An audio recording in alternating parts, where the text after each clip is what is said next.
আসুন বন্ধুরা, আপনাদের সবাইকে জানাই স্বাগত। আজকে চলুন সমুদ্রে বেড়াতে যাব, গোপালপুর সি বিচ। তবে আজ শনিবার দুপুর দুটো নিরামিষ খাবারের অর্ডার দিয়েছি। খাওয়া দাওয়া করে তাড়াতাড়ি করে বেরিয়ে পড়ি। আর আপনাদের বলেছিলাম ব্যারামপুরে দুদিন আছি, যেখানেই যাব আপনাদের সঙ্গে নিয়ে যাব। তাই তাড়াতাড়ি করে বেরিয়ে পড়লাম। আমরা এখানেই আছি নন্দন ইন্টারন্যাশনালে। আকাশে কীরকম মেঘ জমেছে দেখছেন। ভয়ে ভয়ে বেরিয়ে পড়েছি, ভাগ্যিস এসেছি। আকাশ একেবারে পরিষ্কার হয়ে গেছে এখন। তবে মাত্র 20 মিনিটের রাস্তা তো, এসে পৌঁছে গেলাম। চলুন সামনে গিয়ে সমুদ্রের অপরূপ সৌন্দর্য সবাই মিলে একসাথে উপভোগ করি।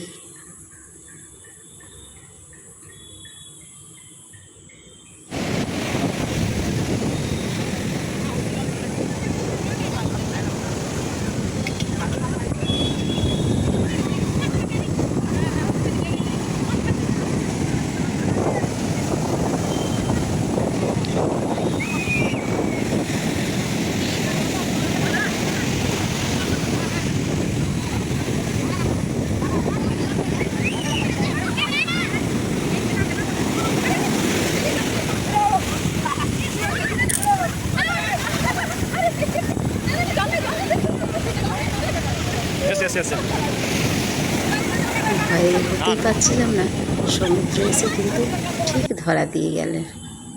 বেশ ভালো লাগলো। সমুদ্র এলে একটু মাথায় জল নিতে হয় তো, সেই জন্যে কী লাগছে বলুন দেখি। সমুদ্র আকাশ একেবারে মিলেমিশে একাকার। অনেকক্ষণ কাটালাম।